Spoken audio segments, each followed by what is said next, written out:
The year was 1861, and the United States of America was tearing itself apart. In the southern state of Georgia, the summer air was thick with the scent of magnolias and the whispers of war. James Caldwell, a young farmer with piercing blue eyes and a sturdy build, had spent his life tilling the fertile soil of his family's plantation. But the talk of secession and the call to arms had stirred something deep within him, a sense of duty and adventure. One humid evening, James stood on the porch of his family home, staring out at the fields that stretched to the horizon. The sun was setting, casting a golden glow over the land he loved. His mother, a stern but loving woman, watched him from the doorway. "James, you don't have to go," she pleaded, her voice trembling. "I do, Ma," he replied softly, turning to face her. "It's my duty." The next morning, James joined the ranks of the newly formed Confederate Army. His regiment, the 15th Georgia Infantry, was a motley crew of farmers, tradesmen, and young men like himself, all eager to prove their mettle. As they drilled in the sweltering heat, the reality of war began to set in. By July, the 15th Georgia Infantry found themselves marching towards Manassas, Virginia. Rumors of a grand battle spread through the ranks, filling the soldiers with a mix of excitement and dread. James felt his heart pound as they approached the battlefield, the distant thunder of cannon fire echoing in his ears. On July 21st, 1861, the Battle of Manassas erupted. James's regiment was ordered to hold a strategic hill against the Union forces. As the smoke of musket fire and the deafening roar of cannons filled the air, James found himself in the thick of the fighting. The chaos of battle was unlike anything he had ever imagined.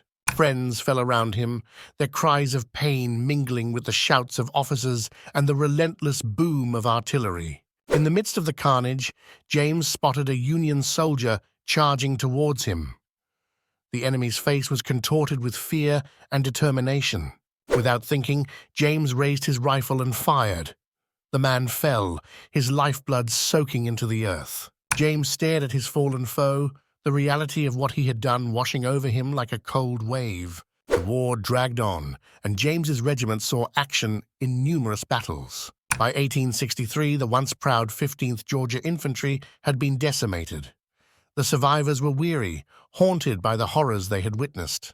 James had become a seasoned soldier, his youthful innocence replaced by a hardened resolve. In September of that year, the regiment received orders to march into the dense forests of northern Georgia. Their mission was to locate and destroy a Union supply depot hidden deep within enemy territory. The journey was grueling, the thick underbrush and treacherous terrain slowing their progress. As they ventured further into the wilderness, an eerie silence enveloped them. One night, as they set up camp in a small clearing, James and his comrades gathered around a flickering fire. The air was heavy with the scent of pine and the distant hoot of an owl. Captain Whitaker, their commanding officer, addressed them with a grave expression.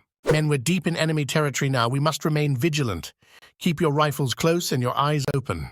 As the night wore on, James lay awake, his mind racing. The forest seemed to close in around them, the darkness pressing down like a weight. He couldn't shake the feeling that they were being watched. The next day, as they continued their march, strange things began to happen.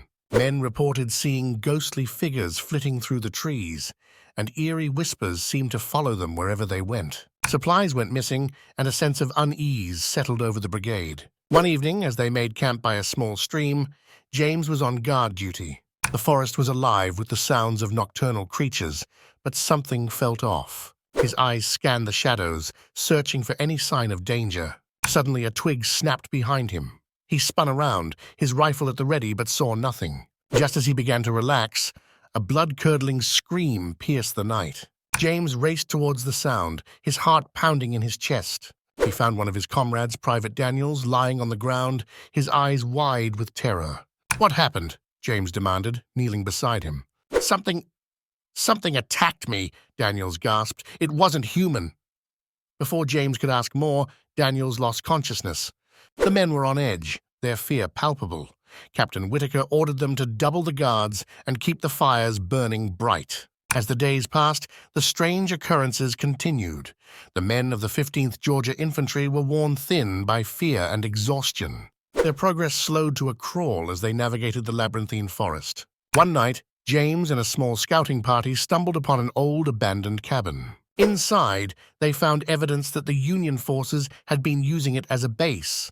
Maps and supplies were strewn about, but there was no sign of the enemy. James's eyes were drawn to a crude drawing on one of the walls. It depicted a monstrous figure, half man, half beast, with glowing eyes and sharp claws. A shiver ran down his spine. "We need to get back to camp," he said, his voice tight with urgency. As they made their way back, the forest seemed to come alive around them. Shadows moved with unnatural speed, and the air was filled with the sound of rustling leaves and distant whispers. Panic set in, and the men broke into a run.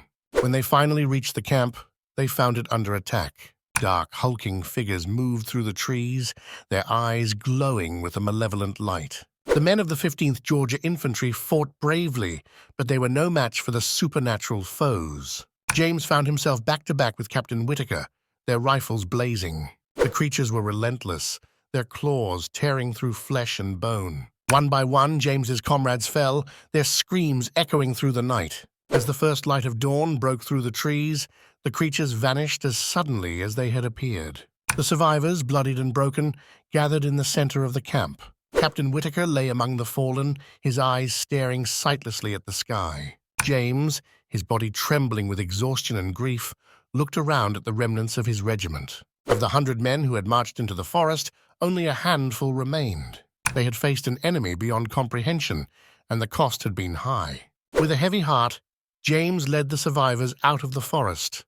They moved like ghosts, their steps heavy with the weight of loss. When they finally emerged from the trees, the sight of open fields and clear skies was almost too much to bear.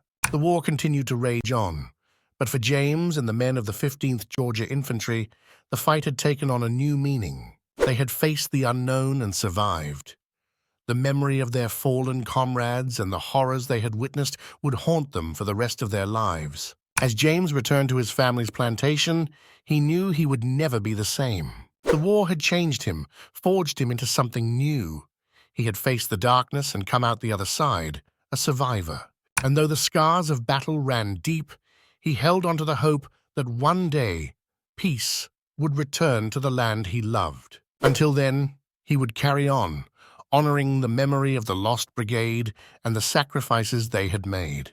The war might end, but the legend of the lost brigade would live on, a tale of bravery, horror, and the unbreakable human spirit. Thanks for watching. Don't forget to give a like, share, and subscribe to receive notification when we drop new content.